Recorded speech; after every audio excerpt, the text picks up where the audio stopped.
listening to The Breakfast Show on Faith FM with Skafy and Lawson. Of course, we have producer Shell here with us. This is the second hour of our program, Lawson. And we were talking about the title of Jesus as the Wonderful Counselor. If you missed that, you missed probably one of the coolest things ever in the history of the Bible. We got some interesting questions as well. Oh, do we? Yeah, okay, we're going to get into them real quick. But before that, what's coming up in the show, Lawson? Hey, I'm going to be talking about the benefits of singing.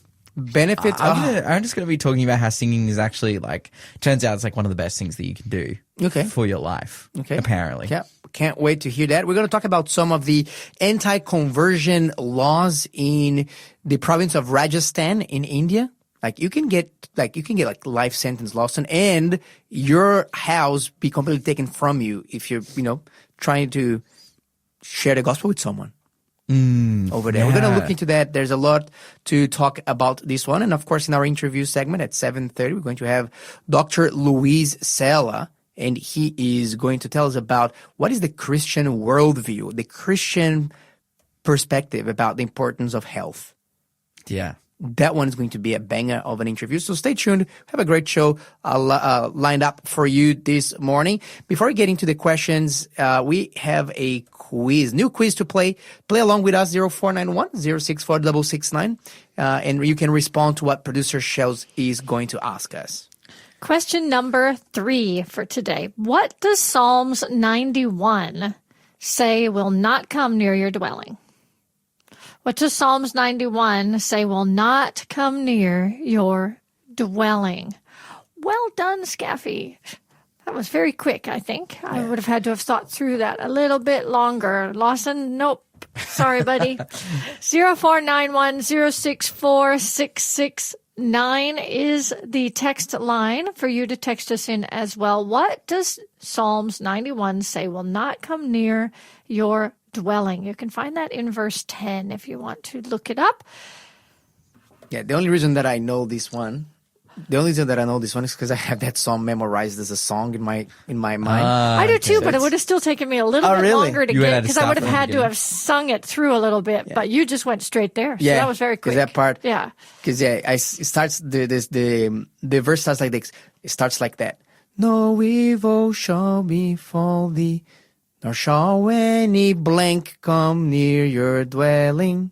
Yep, and Lawson put in the answer evil, but that one. Yeah, he was close. That's right. He was close. Yes, just the sentence before. That's right. I'm lost. If you know the answer, 0491-064-669 is the number to text us to send through your quiz answers. And Janelle's just helped you out there, Lawson. There we go. Okay, good on you, Janelle, off the text line, getting it correct. Got a few text messages here. Thynus wrote in and says, "Good morning. I've been listening to your show this morning. There are definitely people named Wonderful back in South Africa." There you go. There, dude, I knew it. Epic name. Shout out all of our wonderfuls that are listening today.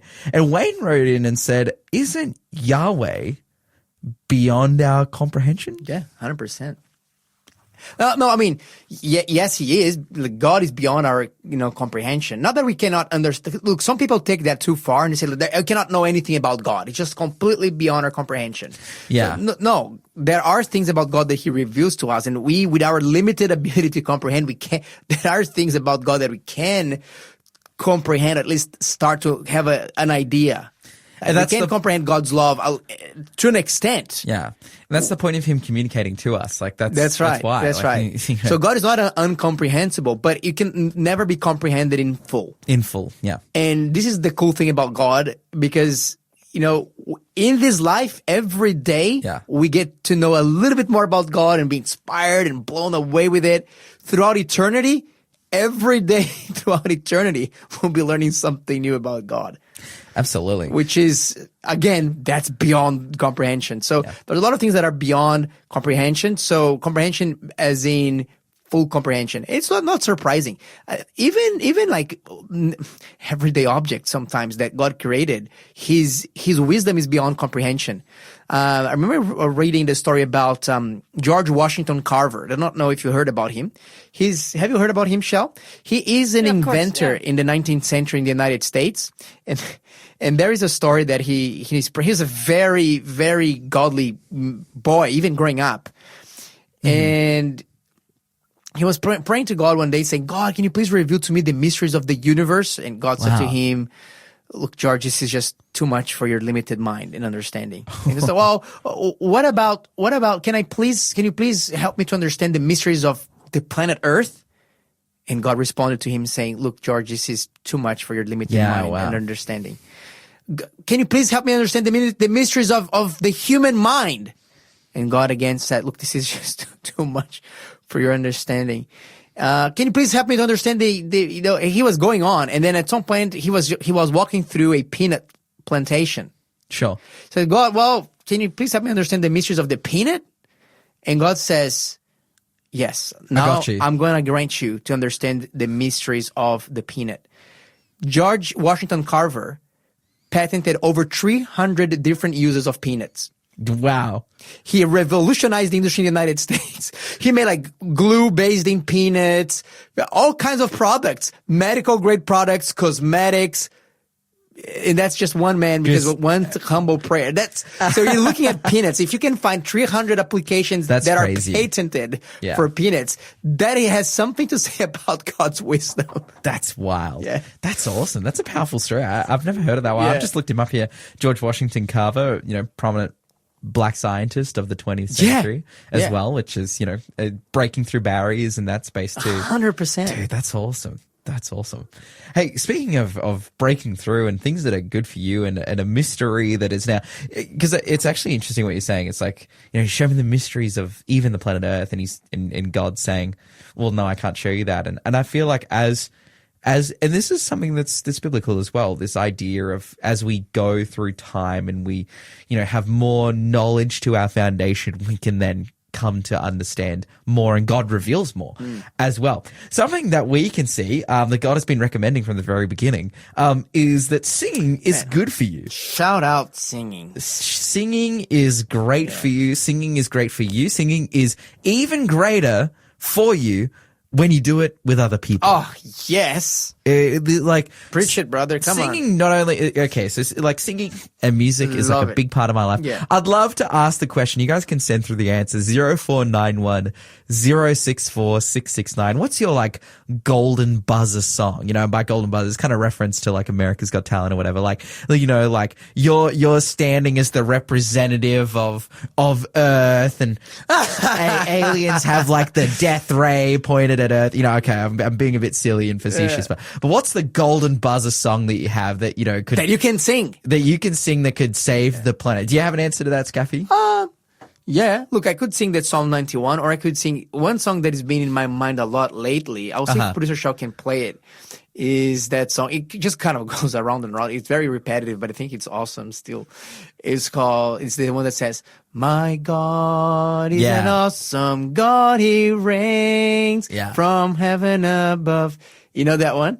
Dude, that is a that's a classic. You start singing that one. When you have people I was playing it on our family worship on Friday. Just got my old dusty guitar. Yeah, I was just playing the chords and I was just singing it. Man, I was just singing from the top of my lungs that song. It just brings so much joy. 100%. There are those songs that just really transport you in a super positive way into especially songs that you can sing about God. My favorite at the moment, it's been my favorite for a while because I've kind of done a bit of remixing in terms of the harmonies and chords and whatnot, and come up with some cool chord progressions. But the song "Showers of Blessings," it's one that I just... Is that one? Yeah, that's right. Oh, that's showers of blessings. There shall be showers of blessings. This is the promise of God. It's a song that always speaks to me about, oh man, I am blessed. I'm blessed. Yeah. My life is blessed. God has blessed me. And I love that song as well because it's it kind of speaks from a perspective of, actually, we're not receiving the showers right now, but we're pleading from God for the showers of blessings. And You actually just gave me an idea, man. what's up? We should do like, you know how Shell used to have that Afternoons with Shell show? Remember Yeah. Shell? Your own show? We should do like a special breakfast show based on that. We can talk about like songs and the history behind them and the lyrics, just for the entire show. Just make it a special program. That would be awesome. We should do it Very one. good. My show is coming back next year, though, but on Ooh, Fridays, just for an yes. hour. Get Cool. excited. Get excited. Get Fridays excited. with Shell. Shell show is so cool. Dude, and we should do a breakfast show where I play all the songs on guitar. Yeah. and sing. Shell's looking at me like, I don't know, man. Hey, let's do it. I don't mind.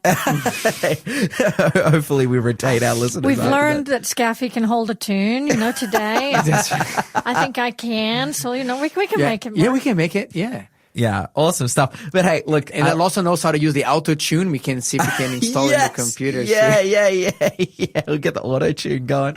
Oh, dude, that would be so epic. But hey, look, I was reading an article this morning. It's actually put out by the BBC, and it's talking about, how there are like general benefits, physical and biological, effects and benefits, therapeutic uses, respiratory health benefits, brain repair and neuroplasticity benefits. Brain of repair. singing. Yeah, Man, I so definitely like need to sing singing more. aids recovery from brain injuries. It helps stroke survivors regain speech through repetitive melodic patterns, stimulates the brain's ability to rewire and form new neural connections, and may support cognitive functions in aging adults through long-term effects, though this needs a bit more study to be able to be seen. Wow. But it's just like, That's that's just one area, but it's saying, in terms of socially and health-wise and mentally, like singing is a holistically good medicine and practice for us to improve our life. Now, what's really interesting, is, of course, this is a BBC article, so they speak to like human evolutionary factors that humans may have sung before they develop speech in their evolutionary development and whatnot. And I would vehemently disagree, firstly, because I don't believe in the macroevolution of humans, but secondarily, because I believe wholeheartedly as a Christian that the reason singing is so good for us is that we are designed by God to do it. From the very beginning of time and through to the very end as well. Singing is quite a large theme in the Bible. And then simultaneously, it says that we will be doing that in heaven for eternity. We'll be spending time in music, in worship, in singing, not singing over and over and over again and you can't leave, but rather like this will be something that will be a part of our daily experience. It will be a part of I our cannot lives in wait. future in heaven. Imagine singing together with the angels. And You're listening to the Breakfast Show podcast on Faith FM. Positively different. Lawson was just telling us all of the benefits, the incredible benefits of singing songs. That's amazing, Lawson. I really appreciated your story. Would you like to go to India with me? Dude, I'm keen. In particular, let's go to Rajasthan today. So Rajasthan is in the northwest of India, kind of frontier with Pakistan. It's a very populated area. And the majority of it is Hindu, about 90%, I would say, 80, 90%. Then there is about 10% that are Muslims. And like Christianity, guess what's the percentage of Christians in that part of the world? Probably small. 0.1%. Okay. It's really tiny, small. But Yeah, wow. what's coming out in the news worldwide around that? Because that particular province, Rajasthan, and there's other provinces in India as well, other states that had similar laws, but Rajasthan has one of the most draconian anti-conversion laws in the country. So if you try to convert someone, or if someone gets converted and they use the words like through allurement, force, coercion, misinformation, or online solicitation, you will be in big trouble. Yeah, wow. How big is the trouble? Well, let's see. They can seize your property, demolish your house, just take your land, even though it might have been in your family for generations. So that doesn't really matter. You can be fined in up to $100,000 US. And you can get prison, and times will vary from 1 to 5 years if you're just converting, like if only one person got converted, or you can get jailed up for about 5 to 10 years, Lawson, if you're practicing what they call mass conversion. So a lot of people. Now, if you do that's practice conversion through marriage, or if it's involving a minor, let's say, for example, you're running an orphanage there, and the kids that are under your care, they become Christians. Well, you can be looking up to life in prison. So if your children become Christian and you're not, then you're looking at imprisonment for... No, the person that converted them. Okay. And this is the thing, like, the way that the law says, like, if it's like something that they want to do, it's fine. If it's something that you're not using of coercion, that's fine as well. The problem is that the word of the legislation is so vague. Yeah. For example, using misinformation, or you're alluring them. So, for example, if you're inviting someone for a meal, Okay. Yeah. and then you're studying the Bible with them over that meal, that can be considered allurement. Yikes.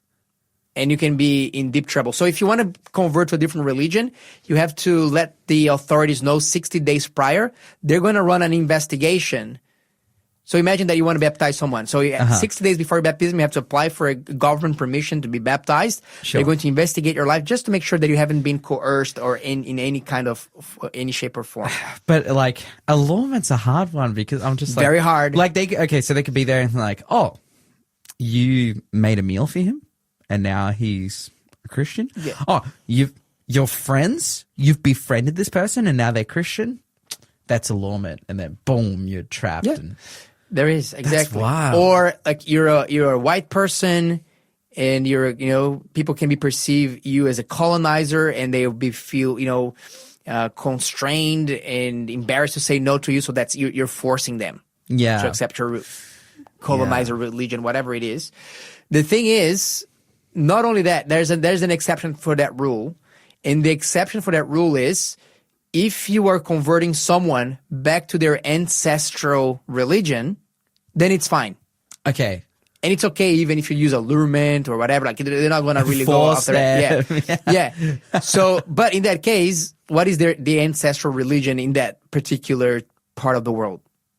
It's Hinduism. Hinduism, yeah. So basically what they're saying, hey, look, you cannot proselytize anyone, but if you're a Hindu and you want to proselytize others back to Hinduism, that's fine. It's totally fine. It's great. Yeah. It's legit. Now, that law that has been promoted, there's a long story of that law.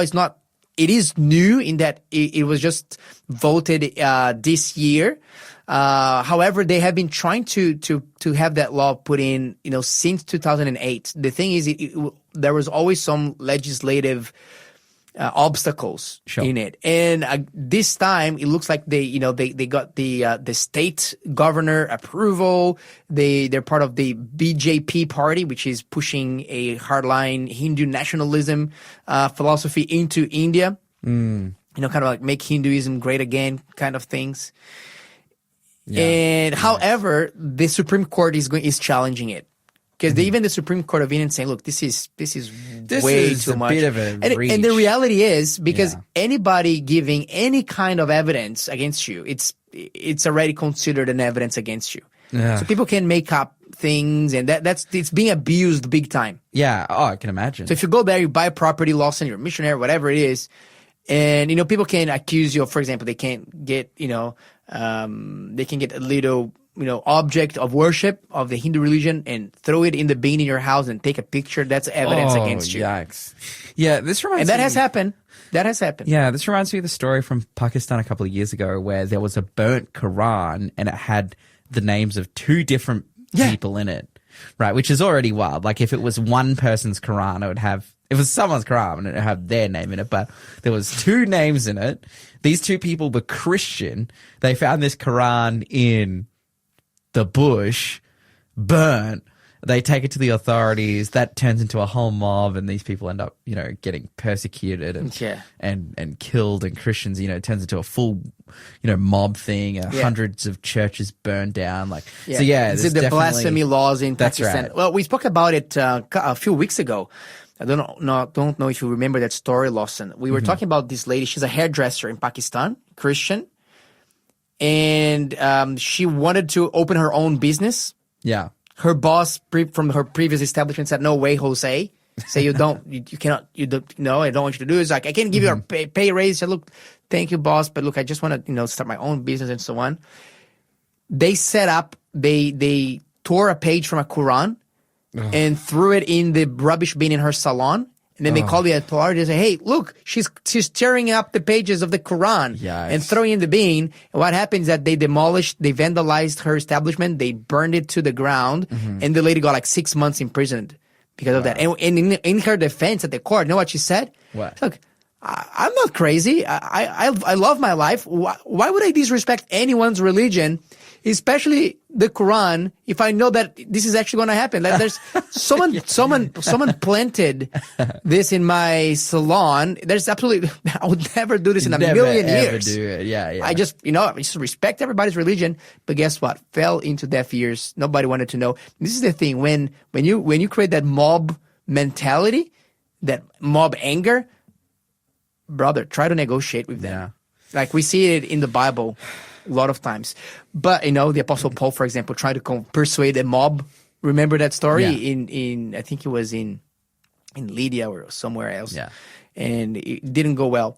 Well, but why am I saying that story here? I'm thinking about one of the teachings of Jesus. And Jesus says, which one among you who is going to build a tower doesn't stop first, consider the costs, and see if you actually have the resources to complete the tower. Otherwise, you can find yourself in a situation where you're halfway through and your money runs over, and then you're going to be ridiculed by everyone. And Jesus is using this parable in the context of, hey, cost the count of discipleship. Do you want to be a follower of Jesus? Great. Do you want to have a peace that surpasses all understanding, a peace that does not depend on any circumstance? Great. Do you want to experience the ultimate and incredible love of God? Great. Do you want to have like eternal life? Do you want to be able to develop your life to your fullest potential and great? But Jesus says all of this is great. You're going to be like the happiest human being on earth. But hey, there's a big cost because some people can absolutely hate you and bring harm to you just because you're my follower and nothing else. Yeah. Are you ready for that? Yeah. Are you ready to go through the difficulty that comes That's with right. And of course, for the person that loves you, it's like, what? Like burning my house down or even taking my life for like getting to know God's love? You take it. You take it, Jesus. Because you know what? Without Jesus, nothing that we have is worth anything anyway. Yeah. But Jesus is very honest and he opened to people and said, look, what I'm going to give to you is better than anything that this world can offer. But you also need to be ready because you cannot love God and love the world. You have to make a choice here. You have to pick one. You have to count the cost, and I'll be with you, and you have an inheritance with me in heaven. And so count the cost. And I think that the Christians that are there in Rajasthan are certainly doing this. We pray for them. They have to. Yeah, they have to. Man, it's definitely a need to pray for people in this area. And I would say, hey, if you're a praying person, lift up some prayers today for the people in these persecuted areas. Like this is a lot of the time, this is where they're asking for, think about, we could send them money, we could send them Bibles, we could send them support, but often they're asking, hey, please pray. Please pray. Hey, producer Shell, what was the answer to that last quiz question? So what number was it now? I'm forgetting which number we're up to, but I think we're up to 3. Is it Psalm 91? 3, that's right. Psalms 91. The answer was the plague. What does Psalms 91 say will not come near your dwelling? That is plague. The plague. Can I finish singing that little part? No evil shall befall you, nor shall any plague come near your dwelling. There you go. There you go. I just loved how you went, no, any plague shall come. Yeah, of course. I have to underline and strike through, emphasize. Absolutely. You're listening to the Breakfast Show podcast on Faith FM. Positively different. And in today's interview, Lawson, we are going to be talking to Dr. Luis Sela. He's one of my best mates. Oh, awesome. But he's also a fantastic doctor. He's specialized in longevity medicine and also an endocrinologist. And he's going to be talking to us today about what is special about the Christian's understanding of health. So, Dr. Sela, welcome to the Breakfast Show. It's great to have you on board with us. Hi. Hello, Joseph. Good morning. It's great to be here. Fantastic. So, Dr. Luis, when we look at the Bible, I think that everybody we have things that we say such as, health is wealth. And I don't think you can find one single person that will say that they don't believe that they should be healthy or that they don't want to be healthy. But when it comes to the Bible and from a Christian perspective, you being a Christian doctor, what is different? Why do people in general want to be healthy, and what's different or perhaps special about the Christian worldview of health? That's a great question, Joseph. First of all, Christians believe that human beings were created by a loving God. So human life was not originated in a successful random process of evolution by chance. Christians believe that we were created by a loving God, and this God had a purpose when he created us. So he created us according to his own image, and we can read that in Genesis chapter 1. And after he created us, he wanted us to preserve life to the best possible so we can have abundant life. So according to the Bible, according to the scriptures, health is a gift from God that we should manage, that we should steward, protect. Yes, that's the exact word. We should be stewards of the health and the life that God has given us.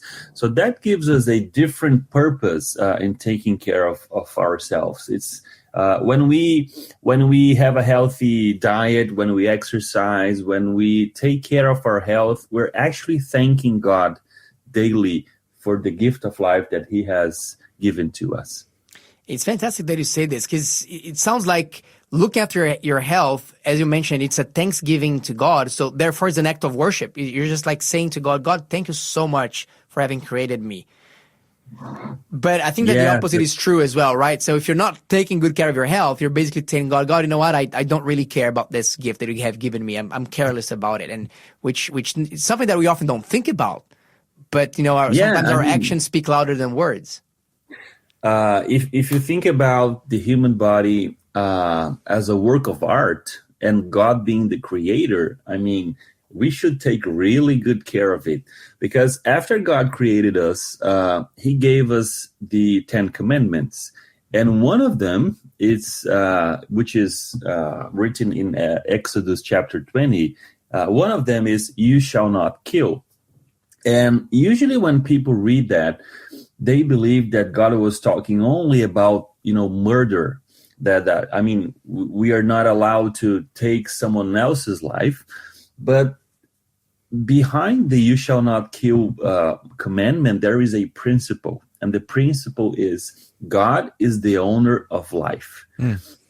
We have to treat life as something that belongs to God. So we don't have the right to take someone else's life, but we also don't have the right to commit slow suicide, let's say it like this, through a very unhealthful lifestyle. So everything that destroys our health, or everything that puts our health in danger in terms of habits and choices, should not be really a part of the Christian lifestyle. Oh, that is fascinating, particularly this idea. I never thought about it, Lawson, in this way. Slow suicide. Wow. Which is you're taking your own life by carelessness sometimes. So, Dr. Luis, what else does the Bible say about about health? Because I know that a lot of people seek health because they want to live longer, because they want to look nice. What are some of the motivations? You mentioned one there, which is to be grateful to God and to respect the gift that he has given us and to care for it. Are there other motivators or motivations for a Christian to look after their health that is perhaps you don't find it in the general population? So one fascinating concept that we can read in the Bible is that our body is actually considered a holy temple or something sacred. So in the New Testament, especially the Apostle Paul, he writes that our body is the temple of the Holy Spirit. And when Jesus was here and before he was crucified and resurrected, he told his disciples that he was going to his Father, and when he was going to get there, to arrive there, he was going to send us the Holy Spirit, so we should not be alone. But every time that, God comes to our little planet here, in the Bible, God needs a temple, or he wants a temple. We see that in the Old Testament, in the temples that the Israelites built. And Apostle Paul says that our body is now the temple of the Holy Spirit. So if our body is a temple, it is sacred. And there are a lot of medical, scientific information today that is making a correlation between lifestyle habits and spirituality. Because if our body is a temple, and if we're not taking care of our bodies, this will hinder our ability to communicate with God. For example, we do know for a fact that we use our brains to communicate with God, especially an area of the brain which we call the prefrontal cortex, which is right here behind our foreheads. And the prefrontal cortex is the brain structure where spirituality sits. So if you are sleep deprived, for example, your prefrontal cortex will not work properly. And what does that mean?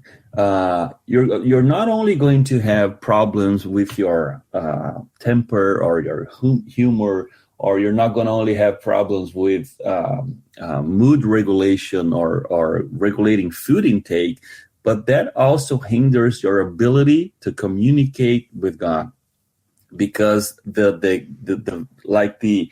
antenna that connects ourselves to God is not going to be function properly. So bad diet, lack of exercise, if you are, using alcohol, for example, that also hinders the ability of the prefrontal cortex. All of these lifestyle habits can actually make it harder for us to communicate with God and also to hear back his voice when he's speaking to us. Wow. That is really great incentive to be able to have a greater and clearer discernment of God's will to our lives. But Dr. Sella, let me just say this. I think that the majority of people, if we are honest, they kind of know that, hey, that they need to be healthier. They kind of know generally what to do. People in general know what's good for you, what's bad for you. People know that, look, not exercising, it's bad. And, drinking and smoking, it's harmful to your health. The different kinds of foods as well versus, highly processed foods and deep fried stuff versus, healthy fruits, vegetables, and so on. So my question is, if people know about it, and what is missing for them to take ownership of their health? Is the motivation that is missing? How can people really put it in practice? What are the steps that you recommend for someone that is listening to us today that knows that they want to become healthier, that knows the pathway to get there, they're not lacking of information, how they can actually live that for the next 10 years and beyond? That is a very good question, Joseph, because most of us, we know more than we live, right? We talk more than we preach. We preach more than we actually live in our health. That's for a fact. And this is what I usually tell my patients. First of all, pause for a moment and, take a look at your current lifestyle. How is your diet like? Are you exercising? Are you drinking your water? Are you having, a good, refreshing sleep every night? Just make a list of the things that you should be doing and that you're not. And once you have that, and most people will actually have a very clear idea of what they're doing wrong. even if they're not health professionals, they're not doctors. But, health information is so widespread today that most people have a good understanding of what they should be doing in terms of eating their fruits.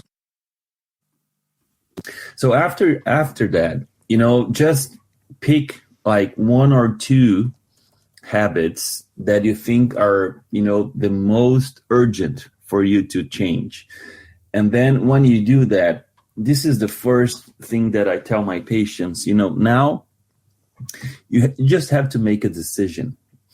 And people usually, they want the results of a lifestyle change, but they do not want to engage in a lifestyle change itself. So let me give you an example.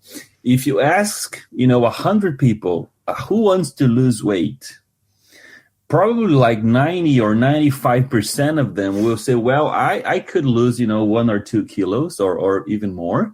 So most people want to lose weight. And then now if you ask a second question, who wants to do everything that is needed, everything that is required in order to lose weight, then a lot of them will drop their hands because we want the results, but we do not want to put in the effort that we need to get there. So every time we want to have a better health, it's actually a trade-in. We are, quitting drinking sodas, for example, or we are exercising because we want to benefit in the future. So every time you make a choice for your health,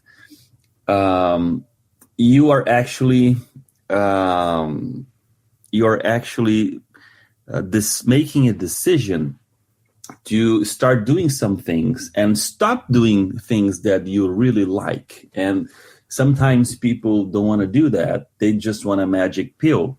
They want to, just take a supplement or a medication or, they want the results without putting in the effort. And that doesn't happen. Doesn't happen. And, Joseph, I don't believe in that we need just have some motivation to start doing it. Today I don't have the motivation, so I not do it. So let me wait until motivation comes. I think that doesn't exist. We have to do what is right, and we have to do what we have to do because it's the right thing to do. And motivation will come. Just make a decision and start doing it. That's what I tell my patients. Absolutely.